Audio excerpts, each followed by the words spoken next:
What's going on, YouTube? Lock in with your boy JR. This is Overreaction Monday. We're going to break down what the hell is wrong with the Dallas Cowboys offense. What's going on with Dak Prescott? Is he hurt? What's going on with Zeke? Will he ever get back to the Zeke that we need down the stretch going into the playoff run? We're going to break it all the way down. Talk about some other players. Talk about who will be Defensive Player of the Year. Who is the MVP right now, the entire league. We're going to get right to it right now. Hit that like button, comment, and subscribe. I sure the hell would appreciate hit that like button, comment, and subscribe. Now let's get right to it. Let's talk about the Dallas Cowboys yesterday. Big time win in Washington, winning 27-20. Got out to a huge 24-0 lead at halftime. Sitting like fat cats. Everything was all to the good. All to the good. Defense flying around, knocking Taylor Heineke's ass on the ground every freaking time. No, we don't say freaking over here. Every fucking time. There we go. Feels a lot better. Every time until he got knocked out the game. Now, I don't want nobody to get hurt. Don't want nobody to get hurt. But that's how you apply some pressure. You know, I hope his MRI goes good today and he has no structural damage and all that. But we went out there and kicked ass and took names, got the hell out of Dodge in that shitty ass stadium. Literally a shitty ass stadium. Okay, people in Washington know their stadium stinks. Okay, so we got the hell out of Dodge. Cowboys offense was not the focal point, though. They were not the stars of the show. It was the defense. What's going on with the offense? I want to say one thing. I'm going to say it's Dak, the running game, and the play calling. I really do. I'm telling you right now, in the red zone, we're not very creative. We're not. In the red zone, when we're there, we just struggle. Either we get a penalty, or we start throwing a screen, or we just do a stupid play that we don't need to do. Like, keep playing aggressive. Keep your foot on the gas. If we're running the ball well, we take the ball out of Zeke's hands. If we're throwing the ball well, then we run the ball. It's like, okay. It's like, I know we want balance, but if Dak's getting in a groove, let him stay in the groove. Throw the ball vertical. I don't all the side to side shit. No. It's like it doesn't work. We don't do well. We're not a good screen team. Wide receiver screen, running back screen, tight end screen, whatever. We're just not that squad. It doesn't work for us that well. It got so bad in our running game, we had to throw CeeDee Lamb in the backfield just to run a toss because Zeke can't hit the edge no more. Why? Because his knee's really bad and he slowed down a lot from his rookie year. You know, you guys had to call a thing a thing. It is what it is. You know, Zeke is hurt. The run game has gone to shit. And that's another reason why the offense is playing bad. So they're just playing up to the line and just saying, all right, we're going to blitz. And if we get to we stop the run or get to Dak or he'll throw it.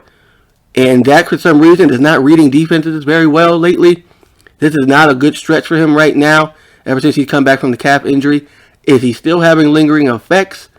Even though he's not on the injury report at all. The only person that was on the injury report was Pollard. And he might be out for the rest of the year with the foot injury. You know, I hope he's not. Maybe he can come back for the playoffs. But it's not looking like he will be back this upcoming Sunday against the Giants. I wouldn't expect him to be in there in the lineup. So we'll see. We had Clement in there. He gave us a few carries. But we have to just keep trying to pound the rock. And give Dak some more time to play action, get more into a groove, get some better looks out there. Because dropping Dak back 30, 40 times a game is not working right now. It's not. Early in the year, we had a nice balance where we were one of the top rushing teams in the entire league. Now our whole running game has gone to shit. And I don't know what they want a lot from Zeke anyway. How is Zeke going to get into a rhythm if he's getting less than 15 carries a game? He's not that type of running back. He is a volume running back. He gets, even though with the knee injury, if he's still getting 4 yards a pop, I'll still take it. Especially towards the end of the game. That's why when Dak threw that stupid ass interception, that stupid ass pick, why I don't know why he threw it, I do not know. And let them right back in the game. We have a 14-point lead. We have the game in the bag. Just run the damn football and run the clock out.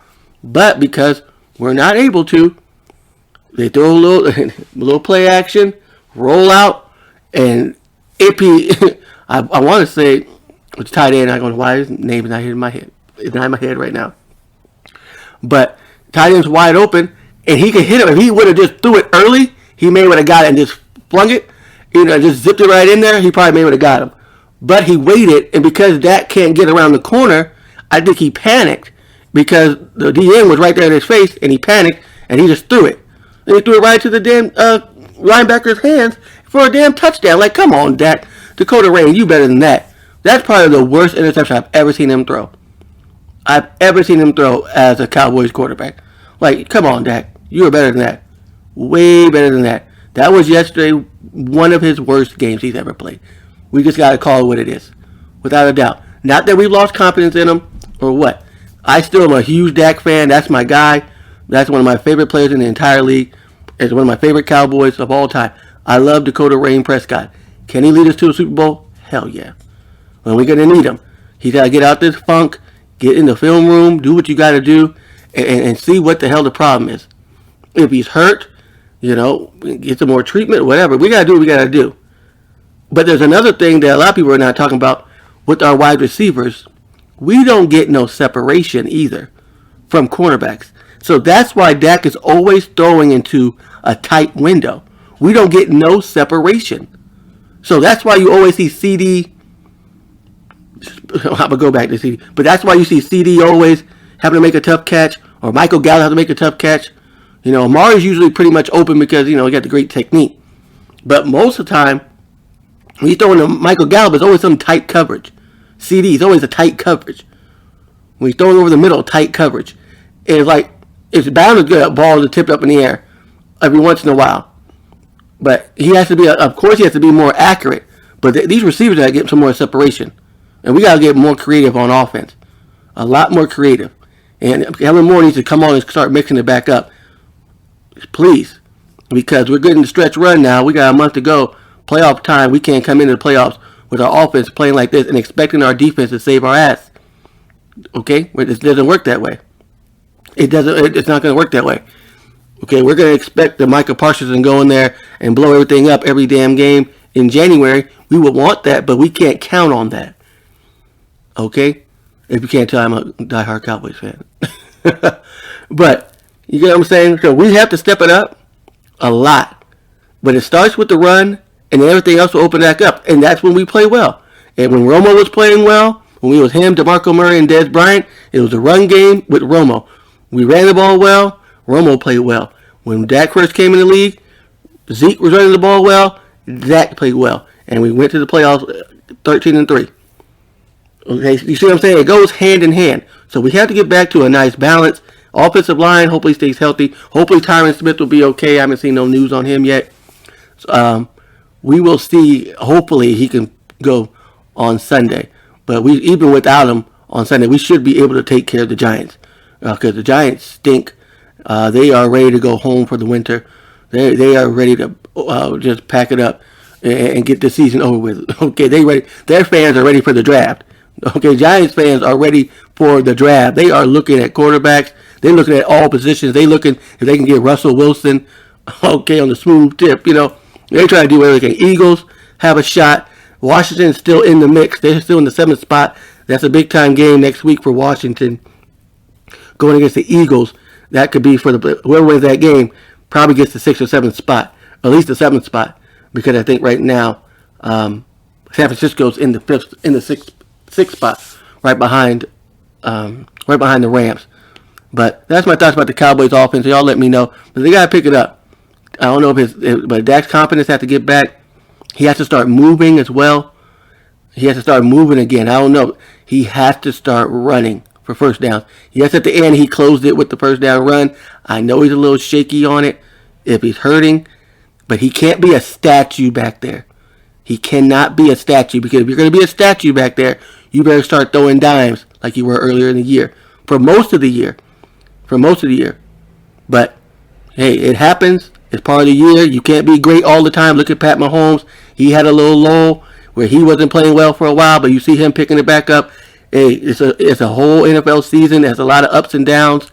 Hey, it's gonna happen. So hopefully he gets out of this funk. And how about the perfect team to get out of a funk?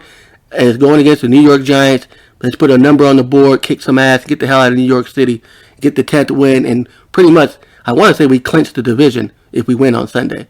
Because we'll be up 3 games with 3 to play, and we will have won against every team in the division. And we're still undefeated now. We'll be undefeated by after next Sunday when I talk to you next Monday. Well, let's move on to another team. Well, yeah, let's move on to another team. Let's talk about the Chiefs and Raiders. Are the Chiefs back? Are the Chiefs back? You know, or were the Raiders just played so damn bad? Or was it, was it one of the two? You know, which one was it? Patrick Mahomes looked like he was played so much better. He looked like he was in a groove. He wasn't. He still was doing Patrick Mahomes things, but he was a lot more patient. And they're looking like the team that might be the team to beat in the AFC. I know some teams think that Patriots are on the run. I don't trust the Patriots. I do not. I think they're going to give somebody they're going to be a tough out in the playoffs for sure. But if the Chiefs keep playing the way they're playing, especially defensively, I think they take out the Patriots in the playoffs. The AFC is wide open. Wide open. Buffalo tried to come back against Tom. Tom took him out at the end with the pass until they took it to the house in overtime. Buffalo had a chance to win that game. Buffalo has to get it together real quick, or their ass might be out the playoffs. So we'll see if they hang on to that 7th seed. But Buffalo, if Buffalo plays well, then they can be a tough out as well. But when they play bad, they play really, really bad, and they've had a tough couple of weeks. What's another team? Bengals. I think the Bengals have a shot to win the North. If I'm going to say the North, I go by division. I think Bengals win the North. I'm going to say, I don't know Baltimore, depending on Lamar Jackson. We'll see how his injury. He's not playing well either. I don't know what's wrong with him. The team is all black and bruised. And I don't know. If Lamar Jackson's playing well, I'd probably give it to him. But I think the more consistent team in that division is the Cincinnati Bengals. And who would have thought how much a year later they would be in the playoffs. Going to the NFC West, it looks like the Cardinals have it. Cardinals are the favorites. They play the Rams today. I need the Rams to get the dub because my boys are trying to get that 1 seed, get an inch a little closer, sitting at 9-4. Cardinals only have 2 losses, but the Rams are up and down. The Rams haven't been playing real consistent lately, but I need them to come on and step up tonight. Even though I still think the Cardinals are probably going to win, but I hope that the Rams come out and win 24-20 and get the dub. I really would appreciate it because I don't want to play San Francisco in the playoffs. I don't want my Cowboys to play San Francisco. San Francisco starting to come on a little strong with their running game and with George Kittle. Don't want to see it. Nope. Don't want to see that in Dallas. Not at all. Not at all. I think team to watch right now is Seattle. Seattle might come on a little strong towards the end, but it might be a little too late. It might be too late because I know they beat the Texans yesterday, but Russell Wilson's starting to get back into a little bit of a groove, and he's going to try to will them into the playoffs and get into the mix. I don't think that in the NFC, I don't think the Buccaneers are as good as people think they are. I think they can be had in January. I think they really can be beaten. So I'm not scared of them at all. I know people are like, oh, Tom Brady. Yeah, they almost lost that game yesterday. Okay? Their defense ain't the same defense as it was last year. And I just don't fear them. Yes, they have a lot of weapons, but if you have a defensive line like Cowboy defensive line, another defense that's really, really good. Cardinals have a good defense. Packers, where they get some people back, get some corners back. So I think that anybody can get them. I think somebody might knock them out earlier in the playoffs than people think. Speaking of the Packers, they took care of business against the Bears. I thought the Bears were going to win that game. Justin Fields showed flashes of what the future may hold. So if you're a Bears fan, I would keep your head up high and say, you know what? We played pretty tough yesterday. If you're a Bears fan, I would say, hey, Justin Fields held his own for a little while. But Aaron Rodgers said, hey, I'm still Aaron Rodgers. Okay, I'm still that, in the words of Stephen A. Smith, I'm still that bad man. So Green Bay's going to be a tough out in the playoffs, even though their defense is a little shaky as well. and they have a lot of injuries on that offensive line. So they're going to be another tough game. The NFC is stacked, man. The NFC is really, really stacked. It's anybody's. Anybody can get it. Anybody can take it. I really is. The whole NFL. I don't think there's no one team who's the best team in the league right now. There's no best team. Just let the chips fall where they may, pretty much, in the league right now. Because once the playoffs start, I don't know who is who. Whoever the best team is at that time, whoever comes in hot and plays consistent and plays their right game, who knows? Who knows who might come out at the end? But let's talk about these awards. MVP right now. If I had to go MVP to close out this video, let's go defensive rookie of the year. We already know Micah Parsons got that wrapped up. Micah Parsons got it wrapped up. Micah Parsons is a godsend to my Cowboys defense. He is kicking everybody's ass. He's damn near unguardable. You can't block him. He's flying around inside, outside, wherever you want. He's coming around the corner. He damn near took Taylor Heineke's head off. Taylor Heineke didn't know what the hell was going on to him yesterday with the Cowboy defensive line, now fully healthy. Micah Parsons is having a insane rookie season. Insane. One for the ages right now. Now, I know a lot of people, especially myself, in my book, he is the Defensive Player of the Year, but Myles Garrett and TJ Watt are on a track to might be trying to get Michael Strahan's record for most sacks in the season. So I don't know if he'll get Defensive Player of the Year, but he's definitely going to get some votes. And he's definitely going to be a Pro Bowler without a doubt. A starter at that. A starting defensive end, linebacker, hybrid, wherever you want him to be. Okay, and he's not a full-time DN. He's not in full-time defensive line. So just imagine what he is and what could happen. Maybe next season or in the playoffs, maybe he starts to really get going. Just saying, but he's an absolute beast. What a draft pick. If you could redraft the draft right now, hell, he might go number one overall. Without a doubt. Michael Parsons is probably number one draft pick in the 2021 NFL draft. If all teams could do it all over again. If you took out the quarterbacks. You know what I'm saying? But right now, I think you probably give it to Myles Garrett right now, the Defensive Player of the Year. Right now, when it comes to MVP, I would go with Tom Brady's numbers, and with the story, him being 44 years old. Aaron Rodgers is having a hell of a season, but with all the COVID shit, and, all the stuff, all the lying, and how A-Rod is, all the being condescending, smug. A-Rod just being A-Rod. I don't think the league gonna give it to him. I think they're gonna go with the storyline of Tom Brady, good old Tom. TB12, I think, has the MVP right now. But we still have a month to go, and we will see. But y'all let me know in the comments what you guys think. What's your overreaction from this past Sunday? What's your predictions for today's game? I hope the Rams win. Like I said, I think the Cardinals are going to win. But I'm just going to go out on a limb and just say 24-20 Rams with the upset. And things get a little bit more tighter in the NFC race for the number one seed. Hit that like button, comment, subscribe. Hope you guys have a great rest of your day and a great week. I will holla at you later. Peace. I'm through.